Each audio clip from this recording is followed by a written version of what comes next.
see.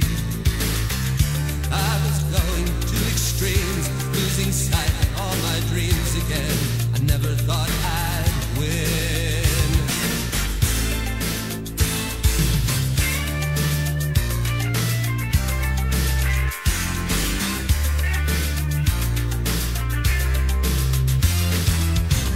I was blinded by the pain, running wild through the rain in a parody of ecstasy.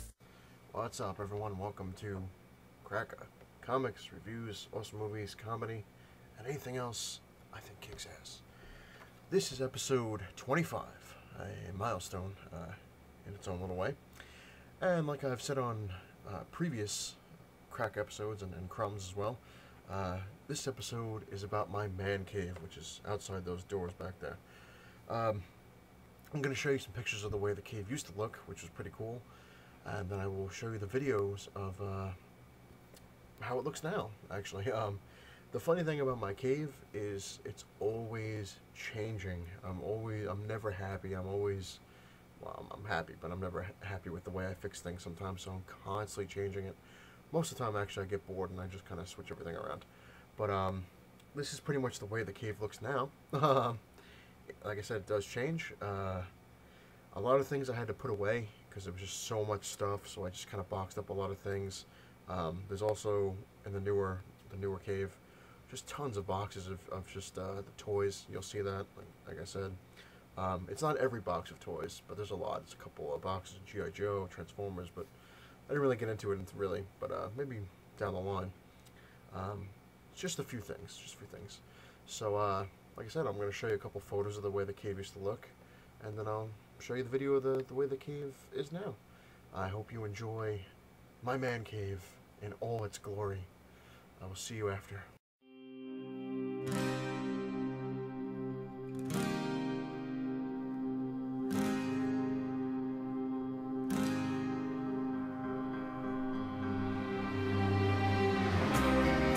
My eyes are open wide. By the way, I made it through the day. I watched the world outside. By the way, I'm leaving out today. I just saw Haley's comments your way. Said, why you always running in place? Even the man in the moon disappeared. Somewhere in the stratosphere. Tell my mother, tell my father, I've done the best I can to make them realize this is my life. I hope they understand. I'm not angry, I'm just saying. My new and improved man cave. Some of the stuff has stayed the same. A lot of things have changed, but I will go through it all just to show you what certain things I have. As you can see on the top of this is the door. I'll go real quick. Superman bag from when he actually died. I think it was in 93, 94, something like that. And you can't have a cave without any bats, so there's a couple bats. There's a lithograph of Spawn. Tinkerbell, she's still hot, so there you go. A redneck, and of course Stewie and a couple Spider-Man, well, Spider-Man and a couple spiders, and Leonardo, and not bad. Here is the door, which actually used to have a Bruce Lee poster, but it's seen better days, so I just kind of put cardboard up there, because you don't put curtains in your man cave, but it's got a little porthole, you know, so I can peek out there and see what's going on. When you walk into on the right side, as you walk in, Silver Surfer, which has seen better days. My parents actually got that for me for my birthday when I was 10. Yeah, it's a little rough. Then we have the Joker, Heath Ledger. A couple friends of mine actually got that for me for Christmas. Very cool. It's actually like a 3D kind of thing, and you really can't see it too well. But moving on, the Crow. One of the drawings I did a long time ago in high school in art class. Brandon Lee's the man. They shouldn't really mess around with it, but if they make a remake, it better damn well be good. And Hopefully Brandon Lee won't return from the grave and kick their ass. The other sides here we have, it's a Batman zombie from Arthur Sidum, I think is his name. I got it signed at a convention, as you can see. Then we have Heath Ledger as the Joker. My fiance's sister got that for me for Christmas, which is pretty cool. I have Vengeance's Cycle, one of the newer Ghost Riders back in the day. Daredevil Pez, the Ghost Rider, Dan Ketch's Cycle. Superman Returns poster with the movie ticket. I figured, what the hell, going together. Superman Death Issue. This is the just the bag. I have quite a few of them, so the one I opened I just put on the wall, as well as Spider-Man dog tag, Christopher Reeve dog tag, and a hanging Joker and Superman symbol. Spider-Man dog tag my fiance actually got me from Florida, the islands of Adventure. Never went yet. Still haven't gone. Hopefully. As there's another Superman symbol. We have the psychotic button. Have a psychotic day. A little bit of a church. Daredevil I actually purchased on there. I kind of took him down, and he's in one of the boxes. I'm still working on the cave. PlayStation clock. Got to have time in the cave. Giant Wolverine and Carnage, as well as a PVC Dr. Octopus. It's going to go along the walls here. A couple PVCs. I got the Logan, Angel, Gambit, Beast, and a mini-mate Wolverine. A model I put together of the Rhino ripping a safe off of J. Jonah Jameson. Spawn. Goku from Dragon Ball Z. It's a little Wolverine. It's one of those build a character kind of thing. And of course, a frog. Go above, I actually have a window. Like I said, I kind of boarded it up a little bit with cardboard because, once again, you don't put curtains, and it's a lot easier to open. On top, I have a Pixie. See if I can zoom in. One of those tech dudes that I got for free when I worked at a game store. As well as G-Force, I figured that another one I got for free at the game store. And another one, which is Gambit and Zangief in their alternate costumes for X-Men vs. Street Fighter. Very cool stuff when you're working at the, it was EB Games at the time, which originally was Electronics Boutique, which it was, is now GameStop. But moving on. Gotta have Wonder Woman, Michael Turner. He was an awesome artist. It's a framed photo. Well, not a photo, it's like it's not a sketch, but it's I don't know what the hell it is. Let's just call it a framed photo, the hell with it. As well as Mark Hamill's Joker from the animated series. It sucks, I wanted to get it signed, but he was way too expensive, so it stays on the wall. Have some movie maniacs, which is Neo, the Terminator, the Predator, Ash, of course the Crow, and a little Ash drawing. And when I come right back, we're going to show you a couple of the toys. Like I said, I'm going to try to break this up into parts, so it just makes it easier, especially when moving around in the cave. A lot of stuff. So be back in a sec. Okay, I was able to move over without killing myself with so much stuff in here. Now for the toys on the same wall, as you can see. I've showed them in a previous episode, but like I said, I'll show you where they go. OMAC, Ultraman, Captain Atom, Blue Devil, Batman, the Batman Beyond pack, Green Ranger.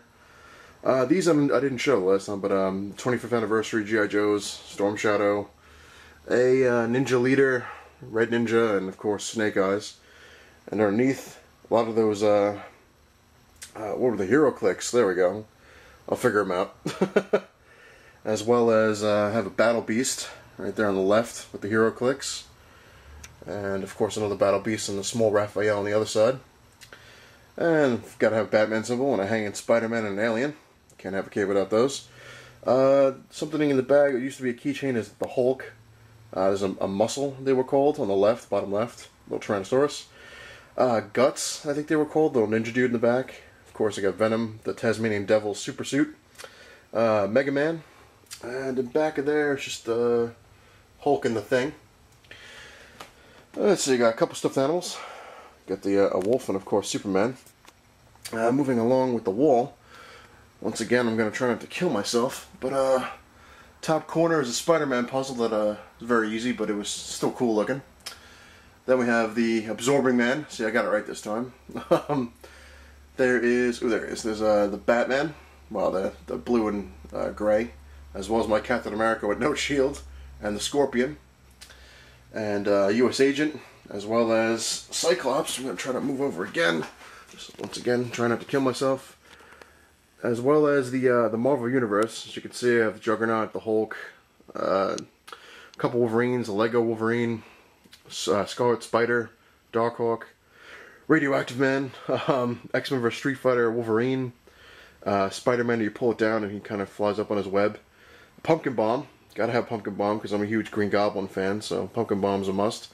As well as another model of the Thing that I put together when I was a kid. Simpsons diorama, which I do have Mr. Burns somewhere. I guess I have a lot of boxes I haven't even begun to open up with. Raven, a monster truck, couple of them, Wolverine and Spider-Man. Gotta have the Party Wagon from the Ninja Turtles. Captain America. Let's see. Got a giant Leonardo and his future evil self, as well as Michelangelo and his future evil self. Green Lantern ring, and the White Lantern ring, and the Flash's costume ring. A couple more little drawing cards. Like I said, I'm a Green Goblin fan, so there's a Green Goblin, I think it's a Mego. I think it was the big things right there. War Machine. Gotta have Galactus. There was the Build Me character, of course, next to the World, because, you know, he eats it. Wolverine from X-Men Evolution. A Terminator exoskeleton. The Demo Goblin. A Ice Dragon, because I'm a Dragon fan as well. But keeping with the wall, let's move up. Like I said, it's going to be a little hectic and crazy, but I'm going to try to get through it. Spider-Man McFarlane poster. It's another one that my parents got me when I was a little kid, when I started with the comics. Another one that's seen better days. I did frame it, but it's in really bad shape. But it's actually one of my favorite posters, so it has to go up. On the top, we have a Spider-Man placemat, as well as a clinger where you stick it to the window, but I didn't want to stick it to the window because when I move, you know, move around a lot, so it's kind of stupid to stick it to the one window. If I ever buy a house, I'll definitely stick it to a window. On the shelf, we have the Ninja Turtles, the newer Turtles. Let's see if I can zoom in without it getting crazy. They got Shredder, Casey Jones, Nobody's in back of the Gargoyle, Leo, Raph, Mike, and Donatello. Underneath them is an actual, it's from the original Ninja Turtles cartoon, it came in a thing of ooze, mutagen. It's a glow-in-the-dark little turtle that my friend gave me when I moved away. Little trinket, he said, you know, keep it, and he had the other three, and he gave me one, which was cool. A couple of cars, which you really can't see too well, because like I said, it's up pretty high, but it's the Hulk, an X-Men car, and the Punisher from the movie. Moving on is Spider-Man Dr. Pepper can, I believe, and the Black Widow from 7-Eleven, and Optimus Prime from the Turtles. The lower levels, you got Beavis and Butthead and Brian keychains, as well as a Batman symbol. Gotta have that. Green Lantern light-up ring, which projected the symbol from the movie. On the other shelf, you got a Wolverine Bobbler, signed Havoc figure, which it's on the side. Which, like I said, I really can't reach it without killing myself, so you have to trust me on that one. Maybe I'll show you in a later episode. The Gut Busters, they were called. They were juices, and I will tell you, they tasted like shit, and they actually made you take a shit and mess with your stomach. But I have it's an X-Men sponge, which I've never used, and a Pewter Warlord, as well as a Batman PVC. Venom Symbiote and Sandman Sand in containers. A couple more Dr. Pepper cans, which is Spider-Man 2, Spider-Man 1, Indiana Jones, and a couple War Machines, as well as a 7-Eleven giant Slurpee, Big Gulp War Machine cup. Underneath that, we have a Wolverine model I put together that pretty much just came unglued. I recently put it back, the best I could anyway. Skull I painted when I was 7 at a party. The Batmobile from the future, Batman Beyond, Batman Begins figure. So this is going to be probably a very long episode, but I'll show you all the cool stuff. I'm trying to. On the lower part of that is an Iron Man PVC, Gambit Marvel Legends. This thing's actually cool. The pin right there, I actually got when I was working at the comic book store at FunQuest. The owner gave it to me. He's like, "Are you an X-Men fan?" I said, "Yes, I am." So he gave me the pin for free. Cable, another X-Men pin. A Gran Torino with the symbiote on it, which is pretty damn cool. It's unopened, never touched it. I got it for a present. It was just really cool. I loved it. On top of that is a Green Goblin Build-A-Character, and a Venom PVC, and a Robin PVC. Underneath Venom, in the box, I haven't taken him out, is a Multiple Man figure, which is apparently rare. So he's not going anywhere. I haven't messed around with him. The bookshelf. Bookshelf. Yes, I do read. It's a 1989 Batmobile. I've shown it in previous episodes, stuff like that. Do have some books. Japanese. Had to learn Japanese. Had to get it when I went to Japan. You got to learn some stuff. The Zombie Survival Guide, because you have to be ready. You never know when those bastards are going to show up. Chuck Norris, versus Mr. T. I thought they were funny as hell. Mortal Kombat, which is a pretty cool book. The Crow, as well as The Hobbit and the Lord of the Rings, which I haven't really gone too much into. But next to that is a Smokin' Joe's Racing Matchbox tin, which apparently is worth money as well, but don't tell anyone. I don't smoke, but my uncle did, and he apparently sent away for it a long time ago when smoking was cool. And he gave it to me, so I just kind of hold crap in there. But you got a field guide to monsters on the top, as well as a couple Wolverines, the Future, the Weapon X, and his brown costume. Captain America and Hawkeye. Then I got the lower shelves, which is the trade paperbacks. Now this is actually one thing you want to do if you ever get into comics, especially if you want to learn about stuff. It's a price guide. They're very expensive. This one was actually from 1990 that my mother got for me for my 10th birthday, along with the posters. But I mean, it's technically really not useful now because it's so old, but I wasn't going to get rid of it.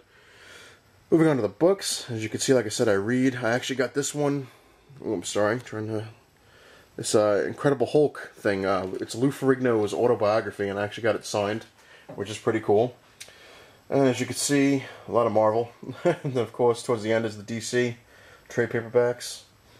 Underneath, a lot of encyclopedias, WWE, DC, Marvel, Spider-Man, Avengers, everything.